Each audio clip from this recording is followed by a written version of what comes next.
guhdarên hêja qehwe û felsefe dest pê dike. Qehwa xwe bigirin û kerem kin sohbeta me.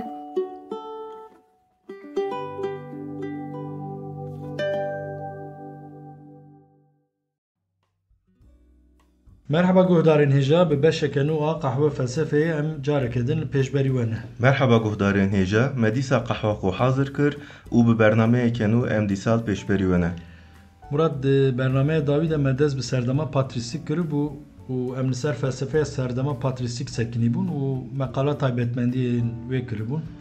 Belê sezgên serdema patrîstîk sezgên bibore berî viya dixwazim tiştekî ji guhdaran re îtiraf bikim. Em niha qehwe ve naxwin, em çay ve dixwin.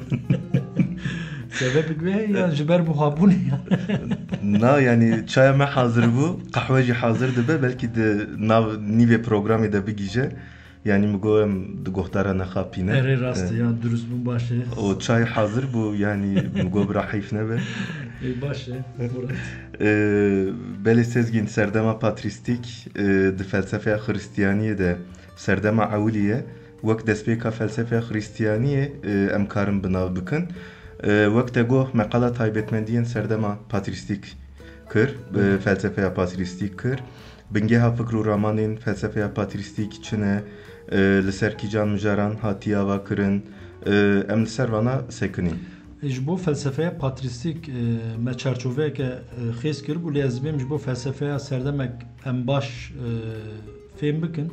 Divê meriv li nêrînên filozofên wê demê wê serdemê jî binerine. Rast e, yani meriv gava li taybetmendiyên felsefeya serdemekê dinêre û dixwîne rastî agahî û zanînên giştî tê. Lê ji bo em bigîjin zanînên hûrgilî, zanînên bi teferruat em bêjin, divê meriv li fikr û ramanên filozofan binêre. Baş e madem em jî lê binerin, di felsefeya serdema patrîstîk de te navêk filozofên Clement, Origenes û Augustinus gotibû navên wan. Tecbîr nekiriye. Ama piçek zehmet e. Ew nav têbîra min. Ji nav vana pêşiyê Clementê ne? Belê, yê ji calî dîrokî ve Clement berî Origenes û Augustinus e. Clement şo mamostê Origenes e. Di hinek çavkaniyan de wek Clement, di hinekan de jî wek Clemens tê gotin, em Clement temê bikar bînin. Vê çaxê em ji Clement dest pê bikin Murat. Tu dikarî ji me re hinek qala jiyana wî bikî. Kî ye, ji ku ye, di kîjan sala de jiyaye? Clement an jî bi navê dirêj Titus Flavius Clement piştî zanî di sala 351 de çêbûye ve eslê xwe ji Atînayê ye. Yani li Atînayê çêbûye û perwerdehiya xwe li Atînayê dîtiye. Malbata Clement malbateke pagan e. Bibore Murat, gotina te birî ji paganê qesta te çi ye? Yani li Yunanistanê yani Atînayê berî Xristiyaniyê baweriyeke pir xwedayî hebû. Politeîst. Baweriya pagan, baweriyên pir xwedayî temsil dike ne ev têgeha pagan? Ya têgeha pagan cara ewlî di demên ewliyên Xristiyaniyê de derketiye û hatiye bikaranî. Çi ye pagan? Wateya pagan cihê li derveyî bajêr e. Yani dere bajêr, gundewar e. Cihên ku ji navenda bajêr dûr. Xristiyanî li Ewropayê gava ewlî derdikeve pêşî li nav bajaran belav dibe. Yani gundên derveyî bajêr, li derveyî Xristiyaniyê dimînin, ji ber vê sedemê kilîse ji bo kesên ne Xristiyan têgeha pagan bikartîne. Yani bajarî Xristiyanın, gundî yani pagan ne Xristiyanın. Ev têgeh jalî kilîseyê ve wek sînorek hatiye bikaran. Yani nav Xristiyan û ne Xristiyanan de.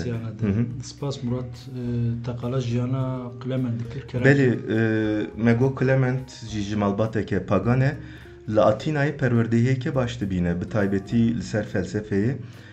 Berhemên Platon baş dixwîne û li ser dixebite. Dîsa felsefeya Stoayê, Aristoteles û şopînerên Aristoteles pir balawî dikişîne. Yani xebatê xwe yên felsefî piranî li ser van felsefeyan dimeşîne. Xên cîvana li ser edebiyat û retorîkê jî perwerdehî dibîne. berhem û tragediyên Yunana klasîk dixwîne van perwerdehiyan giş li Atînayê dibîne yani gava em li jiyana wî mêze dikin em dibînin ku wek serdema Yunana antîk bi fikre perwerdehiyeke bi wî şiklî dibîne li van perwerdehiyan giş me got li Atînayê dibîne yani bajarê Atînayê di jiyana wî de wek serdema xwendekariyê temsîl dike lê bajarekê din heye ku ji Atînayê bêtir di jiyana wî de bandorek çê dike û hema em dikarin bêjin jiyana wî bi temamî diguherîne. Kîjan bajarê ev bajarê got jiyana wî bi temamî em bêjin diguherîne? İskenderiye. Ji xwe di dîroka felsefeya Xristiyaniyê de wek Clementê İskenderiyeyî tê nasîn. Yani di dîroka Xristiyaniyê de çend heb Clement hene ji bo bi taybetî wan ji hev cuda bikin vê Clementê bi navê İskenderiyê nas dikin. Wek Thales, Platon û Pisagor û gelek filozofên Atînayê Clement ji berê xwe dayî Misrê. Eriya yani nizanim li Misrê çi heye vana giş hema berê xwe din Misrê tu diqey li Misrê helaw bela dikin çi bela dikin kî radibe ji Atînayê berê xwe dide Misrê yani wira kirine rêya Kaniyê. İskenderiye wê demê navendeke giring e. Lê wê demê li İskenderiyeyê hîn guhertin hene. Yani em guhertinên çawa em bêjin mezin dibînin li wir. Xristiyanî wek baweriyeke nû gîştiye wir. Xristiyanî li wir zêde bûye û Xristiyan dibistan ava kirine li wir. Lê Xristiyanî hîn wek baweriyeke nû ji alî Romayê ve qebûl nedîtiye. Loma di nav Xristiyan û paganan de, di nav Xristiyan û Yahudiyan de tim gengeşî hene li bajêr. Clement di nav van şert û mercan de ji Atînayê radibe û diçe İskenderiyê. Em zanin İskenderiyê wê demê bajarekî mezin û giring e. Pirtûxaneyeke wêya navdar dibistanên wê mezin hene. Jaliyê ticaretê ve jê em zanin bajarekî mezin û dewlemend e. Gelo Clement ji ber van taybetmendiyên vî bajarî berê xwe dayî İskenderiyê yan ji ber sedemek din. Ya ketî azmûnê puanê wî İskenderiyê girtî sevî. İskenderiyê. Zangeha İskenderiyê. İtû. Helbet yani ew sedemên tego bandora van sedeman giş hene lê sedema herî giring Xristiyanî. Clement li Atînayê me got di nav malbateke pagan de mezin dibe lê çawa em bêjin wekê di nav lêpirsînekî de ye, di nav lêgerînekî de ye. Ji alî dînî û felsefî ve baweriyên pagan êdî têra wî nake. Têra wî çawa em bêjin yani pê qayîl nabe êdî li baweriyeke li tişteke nû digere li rastiyê digere yani li hakîqatê dinêre piştî Xristiyaniyê nas dike ji bo li ser Xristiyaniyê baştir bixwîne baştir perwerdehî bibîne û wek em bêjin û ji bo îmana xwe xurttir bike yani berê xwe dide İskenderiyê. Wê demê li Atînayê dibistanên Xristiyanan tune ne? Ya Xristiyanî kêm bêjî yani gîştiye Atînayê lê qasî ku Xristiyan di wir dibistan vekin hêza wan tune ne. Ew qas nexwetin. Clement derê İskenderiyê li wir Pantenus nas dike. Pantenus wê demê mamosteyekî giring e. Li İskenderiyê bi navê Didaskaleion dibistaneke Xristiyaniyan heye. Pantenus serokê vê dibistanê ye. Clement dibe xwendekarê wî li ser Xristiyaniyê perwerdehiyeke başê dibîne yani ji Pantenus Xristiyaniyê bi pergal de elime bi kurahî de elime. Piştî Pantenus dimre Clement dikeve şuna Pantenus û dibe serokê dibistana Didaskaleionê. Murat gava em li jiyana Clement dinêrin laliyekî Atîna yani felsefeya Yunana antîk laliyeke din jî İskenderiyê û dibistaneke Xristiyaniyê. Ev her du bajar, her du çand û em bêjin her du baweriyên cuda li ser felsefeya Clement bandoreke tesîreke çawa çêkiriye. Ya bandoreke mezin û giring çêkiriye yani vê bandorê ji xwe em di felsefeya wî de giş dibînin. Clement yekî ji Atînayê û felsefeya Yunan antîk baş zane. Ji ber ku ji malbateke dewlemend de yani perwerdehiyeke baş li wir dîtiye. Dûre li İskenderiyê dibe serokê dibistana Xristiyanan. Em di hemû sîstema felsefeya Clement de dibînin ku Clement dixwaze di nav Atina û İskenderiyeyê de yani di nav felsefeya Yunana antik û di nav Xristiyaniyê de pireyek ava bike û her du felsefeya bîne cemhev. Hemû felsefeya wî em dikarin bêjin li ser lehevanîna felsefeya Yunana antik û felsefeya Xristiyaniyê ye. Yani piştî derbasî Xristiyaniyê bûye em karin bêjin dev ji felsefeya Yunan antik bernedaye. Na, dev jê bernedaye. Ev tişteke çawa em bêjin yani ji bo wê demê tişteke balkêş e çimkî felsefeya Yunana antik ji bo Xristiyana wê demê wek yani wek baweriyeke pagan wek fikr û ramanên pagan dihat dîtin. Piştî Xristiyanîne xurt dibe mesela dibistana akademiya Platon xera dikin ji ber ku baweriya pagan temsil dike. Lê Clement dev ji felsefeya Yunanê bernade çimkî li gor Clement felsefeya Yunana antik ji bo Xristiyaniyê pêşhaziriyeke. Hem pêşhazirî hem jî alîkar e. Yani dibe xwedê pêşiyê felsefeya Yunana antik şandiye ji me ji bo em bigîjin astekî dûre Xristiyanî ji me re şandiye. Wek asteke dibîne wî ye. Alîkar e çimkî li gor Clement yekî bawermend gava ji bo baweriya xwe fehm bike hewl nede li ser nexebite li ser baweriya xwe nefikire yani tenê bawer bike jî wek zarokek dimîne ji alî hiş û aqil ve nikare pêşve bikeve. Loma dibêje Clement ji bo bawerî baş pê fehmkirin divê felsefe jî hebe. Felsefe di pêvajoya fehmkirina dîn û baweriyê de alîkarekê giring e ji xwe di berhemê xwe de jî hema bêje bi temamî li ser van nêrînan disekine. Ji felsefeyê îstîfade kirî ev dibînin. Ew merak kir Murat. Berhemên wî yani berhemên wî yên gihîştine roja me hene gelo? Belê sê berhemên wî yên gihîştine roja me hene, sê berhemên giring in. Berhemên bi navê Protrepikos, Pedagojiya û Stromata. Naverokên van berheman çi ne? Yani Clement qala çi dike di pirtûkê xwe de hemû li ser Xristiyanî ne yan mijarê de jî hene? Yani berhema Protrepikos bi taybetî ji bo Yunanan nivîsiye.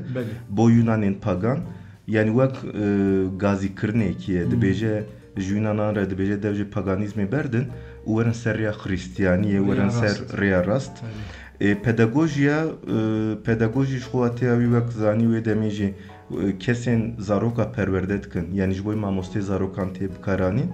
Ev berhema Clement li ser ahlaqa Xristiyaniyê ye. Yani li vir em dikarin bêjin bi taybetî navê pedagojî bikaranîtî tedî digo kesên ku bê felsefe bê aqil bawerî dikin wek zarokekî dimînin. Ji alî hiş û aqil ve pêşve narin. Loma ew rêbazên ahlaqê yên ji felsefe Yunanan girtiye bo Xristiyanî wek rêberek nîşan dide bi taybetî felsefeya Stoayan. Felsefeya ahlaka Stoayan. Stromata jî divê qala têkiliya felsefeya Yunana antik û Xristiyaniyê dike li vir. Dibêje felsefeya Yunanan ji Xristiyaniyê nedûre.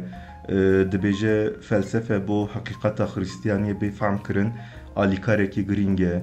Yani divê em ne dijminê hevin, em ê hevin, em li hev bên, em ji hev dûr nesekinin, em li hev bipirsin. Ji bo têkiliya nav Atina û İskenderiyê qut nebe vê berhemê nivîsiye. Murat gava me qala taybetmendiyê felsefeya serdema navîn kiribû te gotibû di felsefeya serdema navîn de yani te neqil kiribû ya jî hineka gotibû te jî ser navên wan gotibû. Yani Müslümankî cimre got min jî ji were got. Te gotibû yek ji mijarên herî giring nîqaşa li ser dîn û felsefeyê ye. Em dibînin Clement wek filozofekî Xristiyan û teologekî Xristiyan hesabê felsefeyê dike. Wê tune qebûl nake. Giringiyê dide felsefeyê û dixwaze felsefe û dînê bike yek. Sezgin bibore min gotina te birî nîqaşa li ser dîn û felsefeyê di felsefeya serdema navîn de nîqaşeke giring e. Yani em çawa bêjin meseleya bingehîne. Nîqaşa li ser dîn û felsefeyê an jî li ser îman û aqilê de pirs ev e. Gelo civana kîja giring e. Aqil giring e an îman. Yani felsefe giring e an dîn. Li ser vê nîqaşê em nêrînên cuda dibînin hinek bi temamî dîn derdixin pêş û felsefeyê red dikin. Hinek jî wek Clement dixwazin دناو دین و فلسفه ده لهوانینه که هفسنگیه که چه بکن شخوا منیجی لسرویا بپرسیا آرمانجا و آرمانجا کلمن چیه؟ یعنی چما دخوازه فلسفه یونانان و خریستیانی بینه جمعه؟ Yani tu dibêjî çima dixwaze di nav Atîna û İskenderiyê de pirêyek ava bike. Pirek ava bike. Ya le şîroveyekê min li ser viya heye sezgê nizanim. Merak dikim bura. Yani godarê me jî wê merak dikim. Hatiye İskenderiyeyê ê li Atînayê mervê wî jî heye. Edibêm malbatekî dewlemet e naxwaze têkiliya xwe bi wan jî qut bike. O tu zanî carna ji Atînayê ji bo otobozê ji wan re zeyt bişînin, zeytûn bişînin. Yani ji ber viya jî dibe. Yani ev şîroveya min e nizanim vana mervê nek pîrozin meran kare pil ser wan heneka bike. Îca şîroveya bêjin felsefikçi. Baş ez a felsefiye bikim qehwe me jî amade bû tu dixwazî qehwe me dagre. Arast bersiveke yani tego çima dixwaze felsefe Yunanan û felsefe Xristiyanî bîne cem hev bersiveke teqez tu ne ez li ser viya bidim tenê karim şîroveyek bikim yani xîncî şîroveya ew zeytûn û zeytwana Clement ji nav çanda felsefe Yunana antîk hatiye ji Atînayê di nav çanda felsefeya Yunana antîk de perwerdehî dîtiye dûrê jî bûye Xristiyan yani ez dibêm Clement nexwestiye têkiliya xwe ya di nav felsefeya têkiliya xwe ya di nav çawan bêjin bi felsefeya Yunana antîk ve qut bike ji ber ku ji çanda felsefeyê hatî ji çanda Atînayê giringiya felsefeyê baş zane yani zane felsefe jiyana mirovan çawa diguherîne zane jiyaneke bê felsefe jiyaneke çawa ye zane civakeke bê felsefe civakeke çawa ye loma giringiyê dide felsefeyê û heta di hin berhemên xwe de asta vê giringiyê zêdetir dike dibêje felsefe bo mirovan ji xwedê diyariyeke pîroz e dibêje xwedê berî Xristiyaniyê pêşî felsefeyê şandiye ji mirovan re da ku mirov bi felsefeyê ji alî hiş û aqil ve pêş veherin û bi vî awayî Xristiyaniyê baş fehm bikin hebûna xwedê baş fehm bikin ji ber vê sedemê felsefeya Yunan antîk bo Xristiyaniyê wek pêşhaziriyek binav kiribûne yani felsefeyê bo Xristiyaniyê wek bingeheke aqlî dibîne belê aqlî wek bingeheke aqlî dibîne û loma jî giringiyeke dide felsefeyê çimkî eger felsefe yani aqil ji nav baweriyê derkeve bawerî tena serê xwe nayê fehm kirin gava em li salên Clement jiyaya dinêrin di navbera sed salên 2000 û sisê Xristiyanî nû derketiye nû belav dibe li gelek cihan jî qedexe ye ev nêrînên Clement yên li ser dîn û felsefeyê di belavbûna Xristiyanî de bandoreke çawa dike Murat? Ji bo salên Clement jiyayê dipirsiyan ji bo serdema navîn tevahî bigiş ya na tenê bo dema Clement dedî te got İskenderiyê dibe serokê dibistana Xristiyanan yani xuya İskenderiyê di nav Xristiyanan de yekî giring e nêrînên wî yên li ser dîn û felsefeyê di belavbûna Xristiyanî de çawa alîkarî kiriye ji ber vê giringiya wî yani belkî jî alîkarî nekiribe sezgîn belkî rê li ber girtibe yani ev jî dibe eger bandoreke neyînî hebe tu karî wêya jî bêjî dawiya dayê em ji xwe sohbet dikin arast çawa karim bêjim ji bo hinek bifikirim ez bêjim bi rastî jî pirseke pir baş bû te pîroz dikim eger ev pirs nebana bernamekêm dima ez bi salan elbenda vê pirsê bûm sezgîn yanî min digot hema dirê de yek ji min viya bipirse û ez bersiv bidim Murat eger tu bersiva wê nizanem em karin derbas bikin em ê vê beşî ji nav qeydê jî derxin ya çawa nizam sezgîn ya yani elhamdülillah em têra xwe zana û xwe nedene û ew qasî dilniz min em waya zanin Clement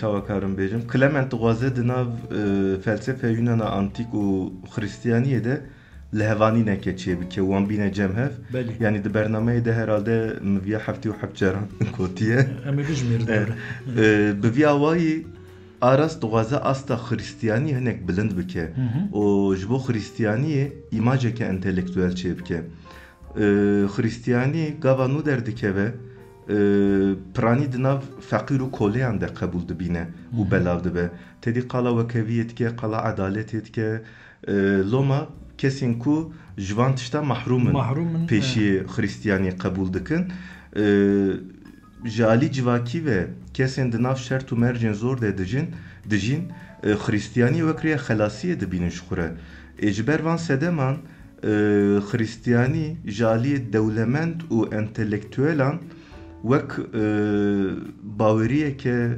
امچاوا بیجن مروفینج طبقه جیرین یعنی وک باوریه که عوام دهات دیتن کلمت دوازه فلسفه یونانان دناف خریستیانی ده بجی بکه و جوان ربیجه بنیرن خریستیانی دناف خود فلسفه که ده حوینه جالی عقل و زانینه و جه فلسفه ندوره بویا وای خستیه خریستیانی دناف انتلیکتویلن ده جی بلاوه به yani liber belavbuna Hristiyaniyê yani egerem vegerin ser pirsate liber belavbuna Hristiyaniyê li ser belavbûnê xibandoreke erênî çêkiriye bi vî armancê têgehên di felsefa Yunana antîk de di nav felsefa Hristiyaniyê de bicih kiriye di nav van têgehên felsefî û teolojiya Hristiyanan de têkiliyên Kurt ava kiriye. Te bahsa têgehan kir te got têgehên felsefeya Yunana antîk. Sezgin bibore mgotna tebirî ev mesele ev ê tedî gava Hristiyanî derdikeve me got di pêşî di nav feqîr û koleyan de belav dibe ev herhalde di nav dînên semavî gişan de hene. Yani tedî gava Musevîtî derdikeve di nav koleyên Misrê de belav dibe. Anji gava İslamiyet derdike ve Mekke dinav fakiran da belavdı be dinav koleyan da belavdı be ev de Hristiyanî de jevhe yani kesin devlement çavan bejin zub xunadın berwi naxwazin konfora wan ji xarab eri çünkü qala vekeviyet ke qala em çawa bejin qala adalet edike loma kesin ev hezu iktidar destewan de naxwazin via parve bikin loma Hristiyanî ji gava nu derdike ve Qudüs yol derdoravi پیشی دناف فقیران ده بلاوده به دناف کولیان ده بلاوده به یعنی ویا وکریا ریک خلاصیه وکیویه کش قره ده بینه بلی بلاجی وقت ده فکرم مرات خودش ترازی به سالویه ما بحثا تیگه ها کربو تگو تیگهین فلسفه یونان انتیک ده فلسفه خریستیانی ده بجیش کریه جوان تیگه انتکاره چند میناکار نمونه بدمه ev gava mekala taybetmendiye felsefeya serdema navin kir me goş xu binge havi felsefe Yunana antike û gavam li felsefe Hristiyaniyê dinêrin em dibînin ku têgehên ji felsefe Yunana antik hatine li wir cih girtine lê dixwazî van têgehan em bêhêlin bernameyekê din ancî bernameyên din em bêjin çawa ben nizanim bi taybetî du têgehên ez dixwazim ser bisekinim lê vê bernameyê pir dirêj bibe di bernameyên pêş de dixwaziyam qal bikin tu navê wan jî nabêjî navê wan bêjim an bira sürpriz be tamam bera sürpriz be başa vê çaxê Murat ji bo Clement tişteke bixwazi bêjî wek gotineke daviyan bêjin Clement me gotibû di sala 151 de Latînayê çêbûye heya sala 102 sezgîn li İskenderiyeyê wek serokê dibistana Hristiyanan kar dike li wir dimîne di nav cemaata Hristiyanan de wek rêberekî wek pêşengekî lê piştî sala 1000 dibêm bibore di 102 İmparatorê Romayê Septimus Severus êrîş û zextên ser Hristiyanan zêde dike di sala 202 de fermanek derdixe û qebûlkirina baweriyên nû qedexe dike yanî dibe yekî pagan nikare derbasî Hristiyanî û Musevîtiyê bibe yanî guhertina dîn qedexe dike piştî vê fermanê Clement mecbûr dimîne jî İskenderiyê direve demeke li Filîstînê dimîne û piştî direve jî ew hinek dibêjin çuyalî Kapadokyayê ew niha li Anatolya navîne wê çaxê ji bo Hristiyanan navendekî girîng bû hinek jî dibêjin çuyalî Qudusê û li wir miriye باشه مرات ام کار خاطر گوتاری خوب خوازن سezgin بسیاهی نقدیه yani تقول مريه لو ما قي نجاج قديه ya تقريبا مريه رحمه خدي لي بله نقاش pişti mırnavi derdik eve. Yani kilise katolik ev pişti mırna Clement van Buyeran çedibin kilise katolik dibêje pêşî dibêje em Clement wek şehîdekî pîroz binav bikin. Yani şehîdê pîroz ji bo Hristiyanan çi ye? Kesên li ser rêya Hristiyaniyê canê xwe dane. Lê ji ber ku li ser mirina wî pir agahî destê wan de tune ye, yani dibên belkî jî nehatibe kuştin. Yani bi emrê Xwedê miribe. Ji ber ku belge di destê wan de pir tune ye, wî wek şehîdekî pîroz qebûl nakin. Lê Clement wek azîzekî binav dikin. Yani wek kesekî pîroz. Ji bo Hristiyaniyê divên mirovekî giring e. 1300 sal ev bi vî şiklî da jo. 1300 sal Clement dibêjin azîze yani azîze yekî pîroz e. Lê di sed sala 15 de navê wî ji nav azîzên kilîseyê derdixin. Kiliseya Katolik derdixin. Meselek acêb çima tiştekî werdikin? Ji ber felsefeyê. Ji ber felsefe Yunana antik. Kiliseya Katolik dibêje Clement di nîqaşa li ser dîn û felsefeyê de zêdetir giringiyê daye felsefeyê. Yani felsefeyê ji Hristiyaniyê giringtir dîtiye.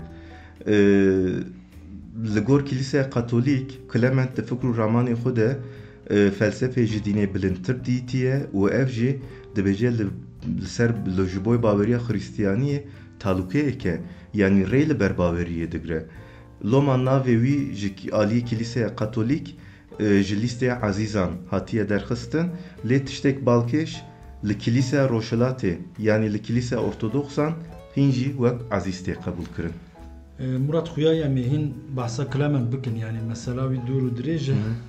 Dixwazim li vir wek navberekê bidin ji bo Clement. Belê em li vir biqedînin. Belê. Lê ew bernameyê din de em qalavan têgeha bikin ew baş bibe. Belê belê. Yani ji bo têkiliya di navbera Atina û İskenderiyê de em dibên Atina û İskenderiye gav em dibêjin ew ne tenê navê bajaran e. Yani wek du ekolên cuda, du çandên cuda yek wek sembola felsefe Yunan antik İskenderiye jî wê demê wek dibistana Hristiyaniyê li were. Loma gav em dibên Atina û İskenderiye tenê bajar biran neyên fehm kirin. Ez bawerim gofdarên me ya fehm kirine lê dîsa jî min got ez devam bikim çünkü qehwe me neqedî heye. Murat tiştek hat bîra min tedî em car carna bernameyên taybet çê dikin ji bo rojên taybet.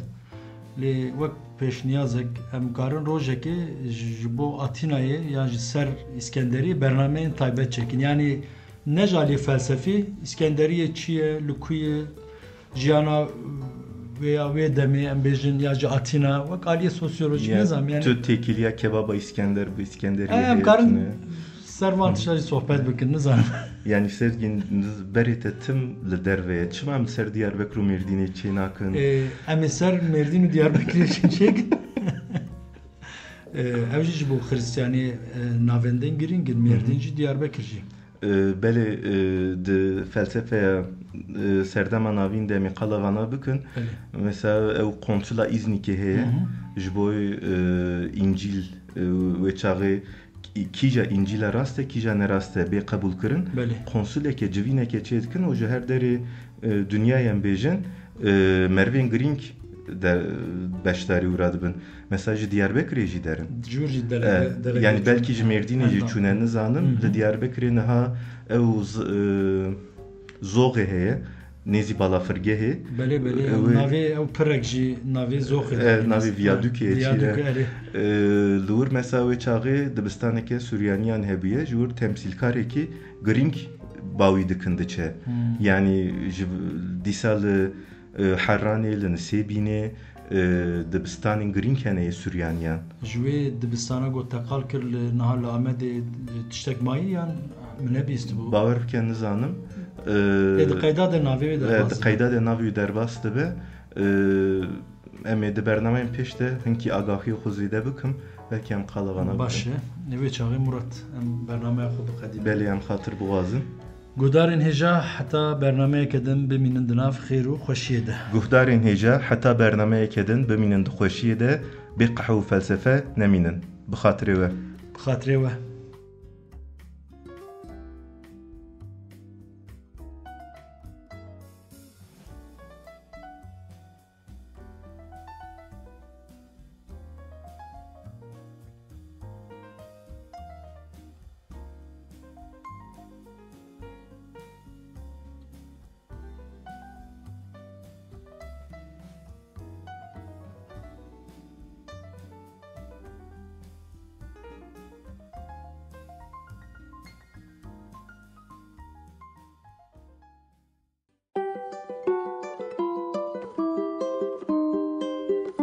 قهوه و فلسفه